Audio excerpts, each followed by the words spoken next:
bagira amataka Emikoro eyo kwikirizingana ebirambuga eza Nyanamo Town Council omu district ya Kisoro aho abataka bikirize bakagira ngu baba bari kuchebera amataka gabo hatagira ekintu kyona ekibayiguramu batabagambire. Innocent Kamugisha omugambirizi wa Devic yagize ngu bo ekibari kwenda no kubanza kupima obutare okuburi kwingana omu mataka g'abantu rero bwanyuma babashashire sente ezo kubateganisa. Twarigirokwe twija ariho mashine yinde yasigireyo yazaza akashaki na kateretere na hatiye ecariyo kwati tugire village ya Kanyabitara iri karukara part of it. Mikoreji ebembirwe o deputy RDC wa district ya Kisoro Dandi Kubwami kandi ugasimira abaturage abo kwakira aba Devic kandi niko kugira ngo ekikuru n'obusinge ombantu ko kuyandikira report yekijo witu itwe twinjira nga office ya RDC n'ikirungi kujya yati yacu reporting ekito murimo gwitu nk'abanda abakujwekera abantu a district kureka ngo habaha enankeji obusinge.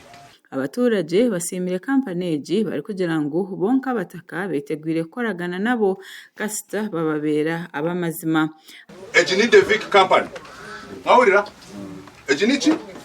Devic company abashija bine mico mirungi so mu butongole itwe company ya Devic twajibahereza mu butongole mu bakire muri kubaterera ingaro twabakira. Abaturage abari kwegitira mu kibina cyabo echa Bugomora Land Owners Association bakurirwe Reverend George Maniragaba bagisire ngo abaturage babona ahabwa barimi abaza iron ore abari kurima bari kwija mu zina rye taka twanjuriraga yaba n'amazima ari baryabi chapter marini wamubuza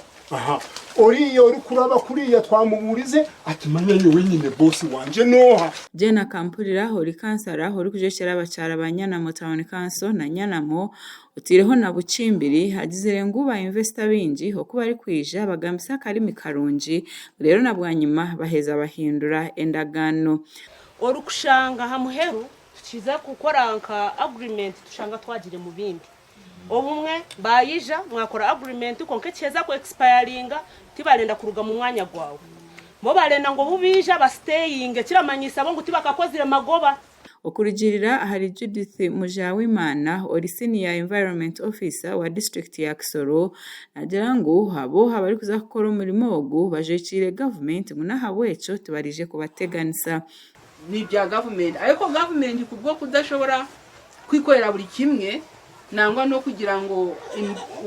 technology yo dufite ari nkeya bashiragamo abandi ariyo privatization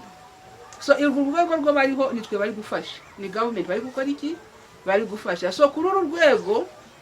ntaho batanga byinshi byo tuba dukeneye ahubwo ibyo biba bitangaga batangiye ku mayininga bwanyuma aba Devic bahamize mu kago ogwabo ogo kubasa kutandika gukora omatakaga. Devic Steel Millers Uganda Limited niyo yahibwe mpatane eyo kurimo butare mu district ya Rwanda na ya Kisoro kandi factory eyo kubusa eja kombekwa mu district ya Rwanda gasha kwa Adonia Twaire ahabwa Tire West. So aho baguzire hakawaho ayo bagurira